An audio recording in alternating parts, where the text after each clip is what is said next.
ألا بذكر الله تطمئن القلوب. أعوذ بالله من الشيطان الرجيم. بسم الله الرحمن الرحيم. فلا أقسم بما تبصرون وما لا تبصرون إنه لقول رسول كريم وما هو بقول شاعر قليلا ما تؤمنون ولا بقول كاهن قليلا ما تذكرون تنزيل من رب العالمين ولو تقول علينا بعض الأقاويل لأخذنا منه باليمين ثم لقطعنا منه الوتين فما منكم من أحد عنه حاجزين وإنه لتذكرة للمتقين وإنا لنعلم أن منكم مكذبين وإنه لحسرة على الكافرين وإنه لحق اليقين فسبح باسم ربك العظيم. الله عظيم.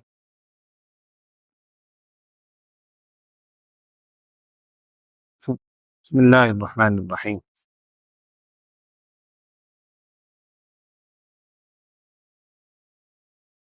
سورہ حاقہ کل کی آیات میں قیامت کا منظر ذکر ہوا تھا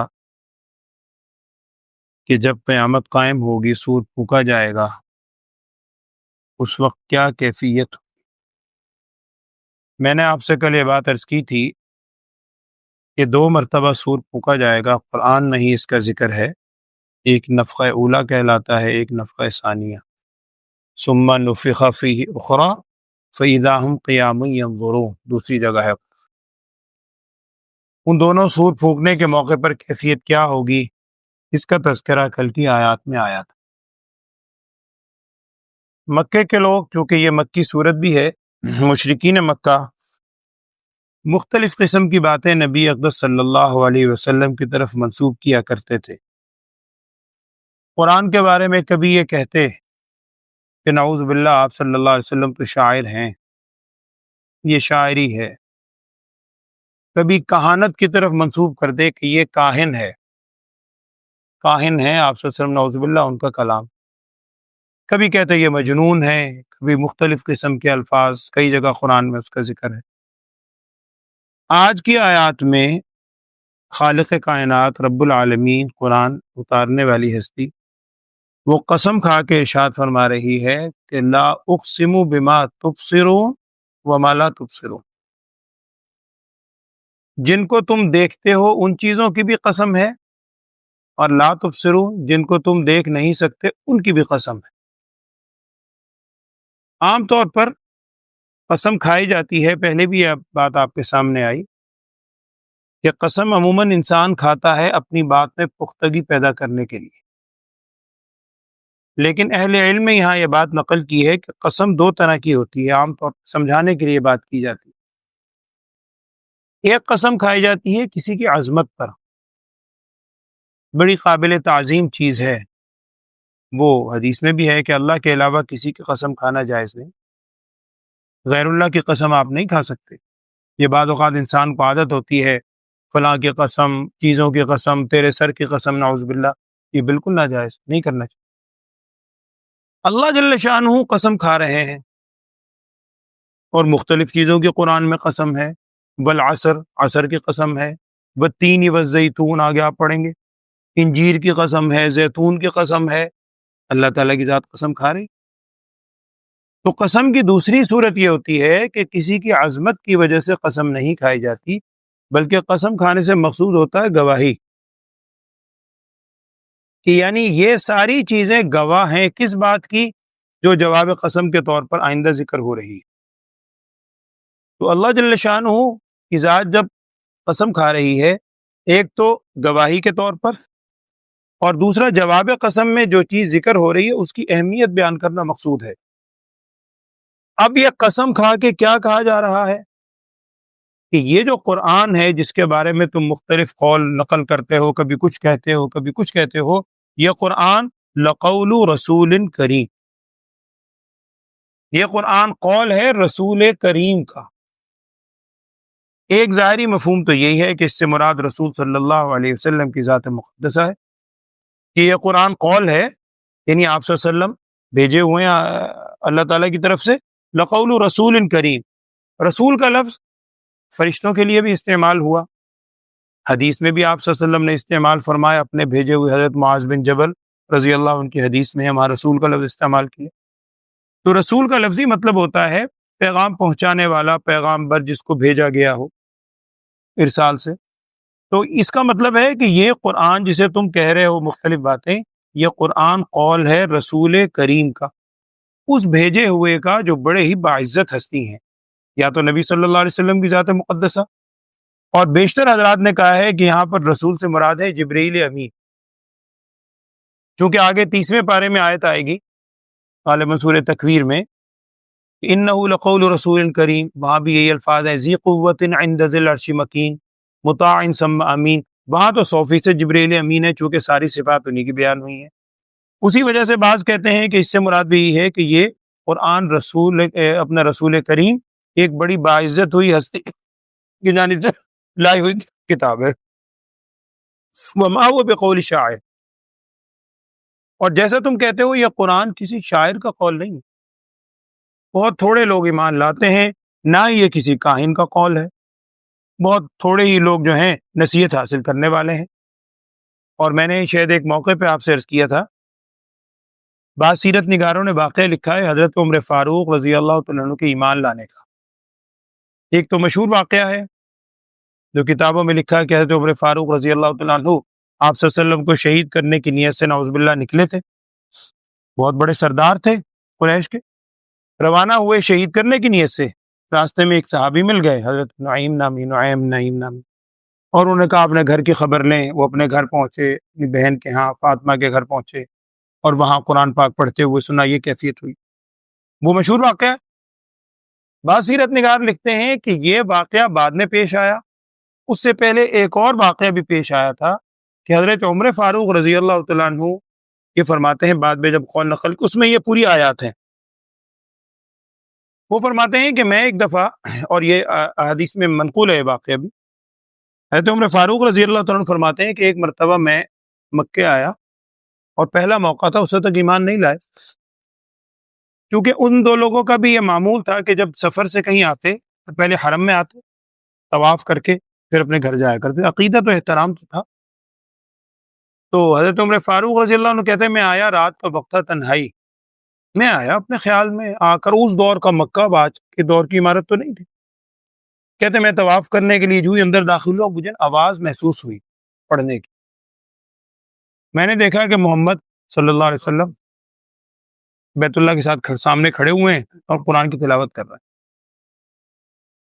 وہ رات کا سناٹا ہے، ظاہر ہے رسول اقدس صلی اللہ علیہ وسلم کی زبان مقدسہ ہے، سامنے بیت اللہ ہے۔ عمر فاروق رضی اللہ عنہ بعد میں کہتے ہیں کہ پہلا موقع تھا، اب تک تو ہم شور مچاتے تھے، قرآن سنتے ہی نہیں تھے، وقال الذین کفروا لا تسمعوا لہذا القرآن، قرآن میں یہ شور مچایا کرو، کہنے لگے پہلا موقع ہے جب میں نے ذرا بڑے توجہ سنا، میں نے کہا ہے کیا؟ آپ صلی اللہ علیہ وسلم نے یہی صورت پڑھ رہے تھے، الحاقۃ ما الحاقۃ وما ادراک ما الحاقۃ، پڑھتے پڑھتے پڑھتے پڑھتے یہ جو الفاظ آ رہے ہیں نا ابھی، حضرت عمر فاروق رضی اللہ عنہ کہتے ہیں کہ میں اتنا مبہوت ہوا، چونکہ عرب تو تھے، کلام تو جانتے ہیں، کہنے لگے میں اتنا مبہوت ہوا، میرا جی چاہا کہ میں بالکل قریب ہو کے سنوں۔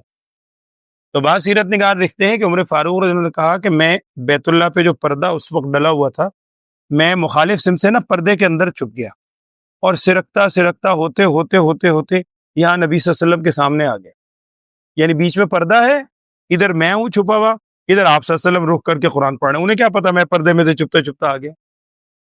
اب کہتے ہیں میں بڑے غور سے سن رہا ہوں، عجیب کلام ہے، پچھلی پوری آیات ہیں، عرب تو ہیں جانتے ہیں، کہنے لگے میرے ذہن میں نا ایک دم خیال آیا، یہ جو آیت ابھی آپ نے سنی، تو یہ کوئی بہت زبردست شاعر کا کلام ہے، بہت زبردست شاعر. آپ صلی اللہ علیہ وسلم تلاوت کر رہے ہیں، وما ہوا بقول شاعر قلیلا ما تؤمنون، یہ کسی شاعر کا قول نہیں ہے. کہتے ہیں میں چونکا کہ میرے دل میں خیال آ رہا ہے، ادھر سے جواب آ رہا ہے. کہتے ہیں ایک دم میرے دل میں فوراً خیال آیا کہ یہ کاہن ہے، کوئی کہانت ہے یہ. آپ صلی اللہ علیہ وسلم پڑھ رہے ہیں وما هو بقول شاعر قلیلا ما تؤمنون ولا بقول کاہن قلیلا ما تذکرون. کہتے ہیں میں نے کہا یہ ہو کیا رہا ہے کہ میرے دل میں خیال ہے، جواب وہاں سے مل رہے ہیں. کہتے ہیں میرے دل میں تیسرا خیال یہ آیا کہ آخر پھر ہے کیا، نہ شاعری ہے نہ کہانت ہے. تو آپ صلی اللہ علیہ وسلم نے اگلی آیت پڑھی ولا بقول کاہن قلیلا ما تذکرون تنزیل من رب العالمین، یہ رب العالمین کی طرف سے نازل شدہ کلام. تو پہلا موقع حضرت عمر فاروق رضی اللہ تعالیٰ عنہ کہتے ہیں، بعض سیرت نگاروں نے لکھا ہے کہ یہ پہلا موقع تھا جب میں نے اتنے قریب سے کلام سنا، اور اس کے بعد پھر خیر میں نکل گیا، پھر اپنے اس میں دھندوں میں لگ گیا جو بھی تھے. پھر وہ دوسرا موقع ہوا، پھر کلام سنا سورہ طٰہٰ کی آیات، تو وہ سننے کے بعد دل پہ اثر کر گیا، ایمان لیا اس کے بعد. تو یہ وہی الفاظ ہیں کہ عمر فاروق رضی اللہ تعالیٰ عنہ سن رہے ہیں اور ادھر سے جواب آ رہا ہے کہ لا بقول کاہن قلیلا ما تذکرون تنزیل من رب العالمین. اگلی آیت کیا ہے؟ کفار جیسے کہا کرتے تھے کہ نعوذ باللہ ثم نعوذ باللہ کہ یہ آپ صلی اللہ علیہ وسلم خود گھڑ کر لے آئے، خود بنا کر لے آتے ہیں.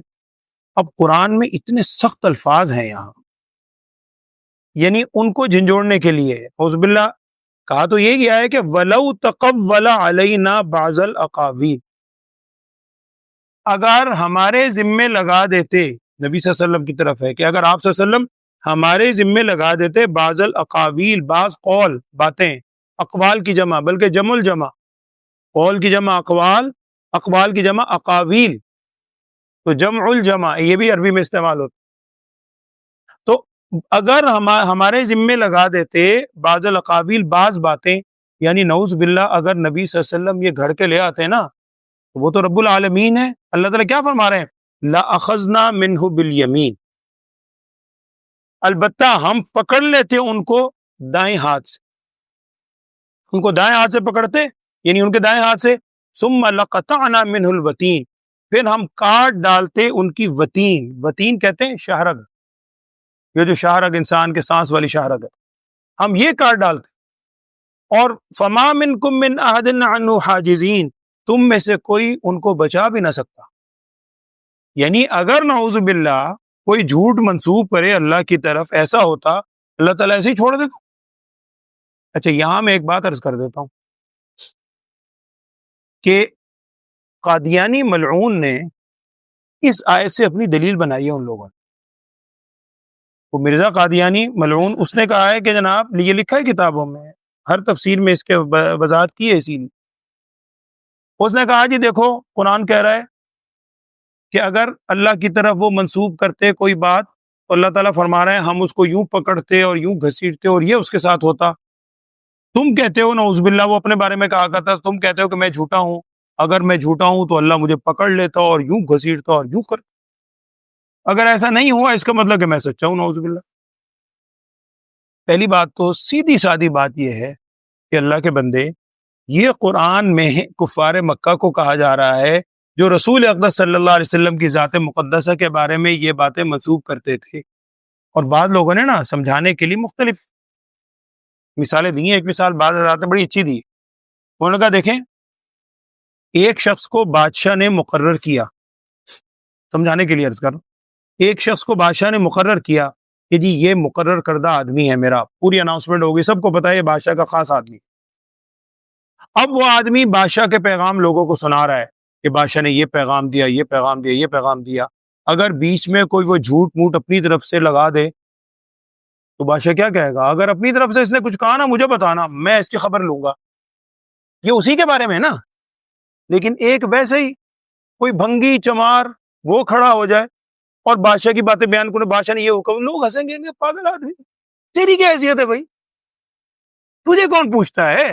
وہ تو بادشاہ کے مقرر کردہ ہیں، وہ اگر منسوب کریں تو بادشاہ پوچھے گا اور دوسرا اس قرآن میں یہ کہیں نہیں ہے کہ بعد میں اگر کوئی جھوٹا ایسا نبی اٹھے نعوذ باللہ 20 ایسے اٹھے استغفر اللہ، تو یہ دلیل اپنے طور پر بنانا ان تمام واضح دلائل کی موجودگی میں ظاہری بات ہے اگر ذہنوں پہ پردہ پڑ جائے، عقل مسخ ہو جائے تو پھر اسی قسم کی باتیں سوچتی ہیں۔ اللہ تعالیٰ سب کو اس سے اور ہر قسم کے فتنوں سے محفوظ رکھے۔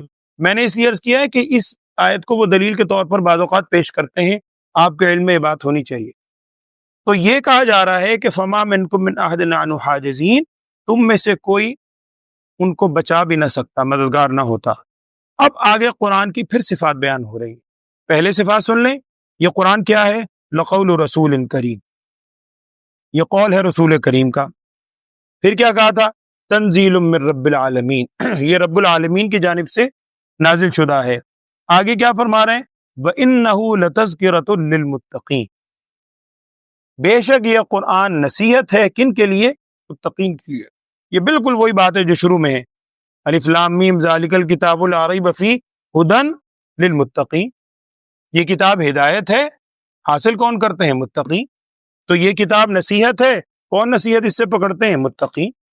وَإِنَّا لَنَعْلَمُ أَنَّ مِنْكُمْ مُكَذِّبِينَ، اور چونکہ بعض لوگ جھٹلائے بھی کرتے تھے خصوصاً ابتدائی دور میں مکی زمانے میں، تو اللہ تعالیٰ فرما رہے ہیں وَإِنَّا لَنَعْلَمُ، اور بے شک ہم جانتے ہیں اس بات کو کہ أَنَّ مِنْكُمْ مُكَذِّبِينَ، تم میں سے کچھ لوگ اس کو جھٹلانے والے بھی ہیں، وہ بھی موجود ہیں، ہر زمانے میں ہوتے ہیں۔ وَإِنَّهُ لَحَسْرَةٌ عَلَى الْكَافِرِينَ، اور بے شک یہ جو کلام ہے یہ حسرت ہوگا کفار پر قیامت کے دن۔ قیامت کے دن وہ کل بھی آپ نے الفاظ سنے کہ کاش مجھے یہ نہ دیا جاتا، کاش نام اعمال یہ نہ ہوتا، اس وقت حسرت کے ساتھ یہ الفاظ پکاریں گے، تو یہ حسرت بنے گا قیامت کے دن کفار پر۔ اور وَإِنَّهُ لَحَقُّ الْيَقِينِ، اور بے شک یہ قرآن سچی کتاب ہے، یقینی طور پر، یقینی طور پر سچی کتاب ہے اللہ تعالیٰ کی طرف سے۔ اب جب یہ ساری بات ہے تو فسبح بسم ربک العظیم، آپ تسبیح بیان کیجئے اس رب کے نام کی جو کہ بہت ہی عظیم ہے۔ اور کتابوں میں لکھا ہے روایات کی روح سے کہ فرشتوں کی تسبیح سبحان اللہ وبحمدہ سبحان اللہ العظیم۔ صحیح بخاری کی آخری حدیث میں بھی آپ صلی اللہ علیہ وسلم نے جو ارشاد فرمایا اس کا مفہوم بھی یہی ہے کہ دو کلمات اللہ تعالیٰ کو بہت ہی پسندیدہ ہیں، رحمان کو بڑے پسندیدہ ہیں، میزان میں بڑے بھاری ہیں، اور لسان میں زبان پہ بڑے ہلکے پھلکے ہیں۔ وہاں بھی آپ صلی اللہ علیہ وسلم نے ارشاد فرمایا تھا سبحان اللہ وبحمدہ سبحان اللہ العظیم۔ تو فسبح بسم ربک العظیم، اگر اللہ تعالیٰ توفیق دے تو یہ اس تسبیح کا ورد بنائے، خاص طور پر مسجد میں بیٹھ کر، جب خالی بیٹھ کے بجائے باتیں کرنے کے یہ تسبیح پڑھتے رہیں، سبحان اللہ وبحمدہ سبحان اللہ العظیم استغفر اللہ۔ تو فسبح بسم ربک العظیم، اس کو فرشتوں کی تسبیح بھی کہا گیا ہے۔ اللہ تعالیٰ ہمیں عمل کرنے کی توفیق دے، آمین۔ ترجمہ پڑھیے، اعوذ باللہ من الشیطان الرجیم، بسم اللہ الرحمن الرحیم۔ فلا اقسم بما تبصرون، اچھا اس میں ایک چیز اور ذہن میں رکھیے، یہاں لکھا ہوا ہے لا، لام الف لا کا عام طور پر مطلب ہوتا ہے نہیں، انکار کرنا۔ ایک معنی تو اس کا یہ کیا جائے گا جیسے لفظ تو ہے اقسم، میں قسم کھاتا ہوں اس کی جسے تم دیکھتے ہو اور جسے نہیں دیکھ رہے، تو لا کا کیا معنی ہوگا؟ بعض حضرات نے تو لکھا ہے یہ گرامر کی روح سے کہ عربی گرامر میں عام طور پر اگر حروف قسم سے پہلے لا آ جائے تو عربی کا ایک اصول ہے وہ لا زائد ہوتا ہے، زائد کا مطلب لکھنے میں آتا ہے، ترجمے میں اس کا مفہوم نہیں ہوتا۔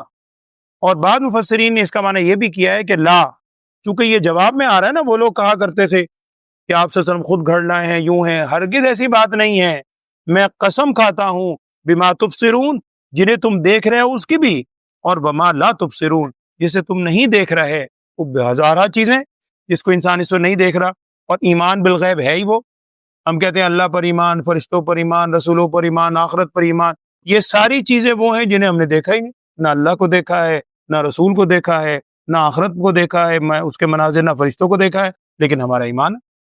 تو جسے تم دیکھ رہے ہو اس کی بھی قسم ہے، جسے تم نہیں دیکھ رہے اس کی بھی میں قسم کھاتا ہوں، اللہ تعالیٰ فرما رہے ہیں۔ قسم کھا کے کیا فرمایا؟ انہ لقول رسول کریم، بے شک یہ جو قرآن ہے البتہ یہ قول ہے رسول کریم کا، اس ہستی کی جانب سے لایا ہوا جو بہت ہی باعزت ہے۔ وما هو بقول شاعر، اب یہ ذہن میں رکھیں وہی اگر واقعہ سامنے ہے، وما هو بقول شاعر، یہ کسی شاعر کا قول نہیں ہے، قلیلا ما تؤمنون، بہت ہی کم ہے جو تم میں ایمان لاتے ہیں، ولا بقول کاہن، کہانت پہلے بھی آپ کے سامنے آئی بات کہ اس دور میں بھی یہ تھا کہ مختلف قسم کی باتیں، کہانیاں جنوں کی اور مختلف واقعات الٹے سیدھے بیان کرنے والے، وہ کہا کرتے تھے کاہن، اسی سے کہانت ہے۔ تو ولا بقول کاہن، نہ یہ کسی کاہن کا قول ہے، قلیلا ما تذکرون، بہت تھوڑے ہیں تم میں جو نصیحت حاصل کرتے ہیں۔ پھر یہ ہے کیا؟ تنزیل من رب العالمین، یہ رب العالمین کی جانب سے نازل شدہ ہے۔ وَلَوْ تَقَوَّلَ عَلَيْنَا بَعْضَ الْأَقَاوِيلِ، اگر آپ ذمے لگاتے ہم پر بعض الاقابیل، بعض بات، یعنی اگر ایسا ہوتا، ہوا نہیں، تو لَأَخَذْنَا مِنْهُ بِالْيَمِينِ، ہم پکڑ لیتے ان کو یمین دائیں ہاتھ سے۔ اور بعد میں لکھا ہے کہ اس کے اندر سختی شدت کی طرف یعنی اشارہ ہے کہ بالیمین دائیں طرف سے، ثم لقطعنا من الوتین، پھر ہم کاٹ ڈالتے ان کی شہرگ، فما منکم من احد عنہ حاجزین، اور نہ ہوتا تم میں کوئی بھی ان کو اس سے بچانے والا، دور کرنے والا۔ وَإِنَّهُ لَتَذْكِرَةٌ لِّلْمُتَّقِينَ، اور بے شک یہ قرآن البتہ نصیحت ہے متقین کے لیے۔ وَإِنَّا لَنَعْلَمُ، اور بے شک ہم جانتے ہیں اس بات کو کہ أَنَّ مِنْكُم مُكَذِّبِينَ، کہ تم میں سے بعض اس کو جھٹلانے والے بھی ہیں۔ وَإِنَّهُ لَحَسْرَةٌ عَلَى الْكَافِرِينَ، اور بے شک یہ قرآن حسرت ہوگا کفار پر قیامت کے دن۔ وَإِنَّهُ لَحَقُّ الْيَقِينَ، اور بے شک یہ قرآن حق ہے، یقینی بات ہے، یقینی طور پر حق کتاب ہے۔ فَسَبِّحْ بِاسْمِ رَبِّكَ الْعَظِيمِ، آپ تسبیح بیان کیجئے اپنے رب کے نام کی جو بہت ہی عظمت والا ہے۔ اللہ ہمیں بھی تسبیح پڑھنے کی، ذکر کرنے کی توفیق عطا فرمائے، اللہم آمین۔ جی اللہ چھوٹا بچہ ہے بھانجا ان کا، دعا کے لیے کہہ رہے ہیں، ہاسپٹل میں داخل ہے، اس کے لیے بھی دعا فرمائے اللہ تعالیٰ۔ کسی کی بھی دعا اللہ سن لیتا ہے، اللہ بے نیاز ہے، صحت بھی اسی کے قبضے میں ہے، بیماری بھی اس کے قبضے میں۔ بلکہ ایک واقعہ میں عرض کر دیتا ہوں، ویسے ہی ذہن میں آیا کہ غالباً حاجی امداد اللہ مہاجر مکی رحمۃ اللہ علیہ کے حوالے سے لکھا ہے کہ وہ ایک مرتبہ نا بات ہو رہی تھی تو بیان کرنے لگے کہ بھئی بیماری کا آنا یہ ایک طرح سے اللہ کی نعمت ہوتی ہے۔ اپنے انداز سے انہوں نے سمجھایا محبت کے لیے کہ بعض اوقات اس تکلیف سے بھی گناہ جھڑتے ہیں، یہ ساری بات ہونے لگی تو ایک بزرگ آئے، اور بزرگ ضعیف بیمار، انہوں نے آ کے کہا کہ جی بد دعا کریں، بڑی بیماری ہے، اللہ صحت دے دے، یہ بیماری ختم ہو جائے۔ اب وہ جو حضرات بیٹھے تھے سامنے اہل علم جو بعد میں نقل کرتے ہیں، کہنے لگے ہم حیران، اب حاجی صاحب ابھی سارا بیان یہ کر رہے تھے کہ بیماری کا آنا نعمت ہے، اس سے یہ فائدہ ہوتا ہے، اب وہ کہہ رہے ہیں کہ جی ایک طرح سے نعمت چھن جائے، نعمت دور ہو جائے۔ اب اللہ والوں کی زبان سے دعا بھی عجیب نکلتی۔ انہوں نے کہنے لگے، حاجی صاحب کہنے لگے بھی دعا کے لیے ہاتھ اٹھاؤ، ہاتھ اٹھائے اور کہنے لگے دعا میں یہ الفاظ کہے کہ اللہ اس میں کوئی شک نہیں کہ یہ بیماری تیری جانب سے نعمت ہے، لیکن یہ تیرا بندہ بڑا کمزور ہے، یہ نعمت بہت بڑی، یہ اس نعمت کو اٹھا نہیں سکتا، یہ اس کا تحمل نہیں رکھتا، تو اپنی اس بیماری کی نعمت کو نا صحت کی نعمت سے تبدیل کر۔ پھر حاجی صاحب نے سمجھایا کہ دیکھو اگر بادشاہ کسی سے خوش ہو کر اس کو 2 من کی کوئی چیز دے، بوری، بھئی یہ لے جاؤ، وہ بیچارہ کمزور ہے، اٹھا ہی نہیں سکتا، ہے بہت زبردست چیز لیکن وہ کمزور ہے۔ بادشاہ کہتا ہے اچھا چلو ایسا کرو، اس کو 20 کلو دے، وہ خوشی خوشی 20 کلو لے جاتا ہے، حالانکہ 20 کلو کہاں، 2 من کہاں۔ تو وہ تحمل نہیں ہے، ہمیں مانگنا کبھی نہیں چاہیے، اللہ سے عافیت ہی مانگنی چاہیے، تو اللہ تمام لوگوں کی بیماری کو صحت سے تبدیل فرمائے، اللہم آمین۔ الحمدللہ رب العالمین، اللہم صلی علی سیدنا و مولانا محمد وعلی آل سیدنا و مولانا محمد وبارک وسلم۔ اللہم ارنا الحق حقا وارزقنا اتباعہ وارنا الباطل باطلا وارزقنا اجتنابہ۔ یا اللہ تمام بیماروں کو صحت والی، عافیت، سلامتی والی زندگی عطا فرما۔ ہم انتہائی کمزور ہیں، کسی آزمائش کا تحمل نہیں رکھتے، ہم سب کو ہر قسم کی آزمائش سے، بیماریوں سے، تکالیف سے محفوظ فرما۔ ہم سب پر عافیت والا، صحت والا، سلامتی والا، امن والا معاملہ فرما۔ ہم سب کے یا اللہ گناہوں پر نظر نہ فرما، اپنی رحمت کے صدقے ہم سب کے گناہوں کو معاف فرما، اپنی خاص رحمت کے ساتھ تمام بیماروں کو صحت، عافیت والی زندگی عطا فرما۔ جتنے لوگ بھی اس جہاں سے رخصت ہو گئے سب کی مغفرت فرما، سب کے درجات کو بلند فرما۔ ہم سب کو قرآن کی تمام تعلیمات پر کامل طور پہ عمل پیرا ہونے کی توفیق عطا فرما۔ صلی اللہ تعالی علی خیر خلقہ سیدنا و مولانا محمد وعلی آلہ و صحبہ اجمعین۔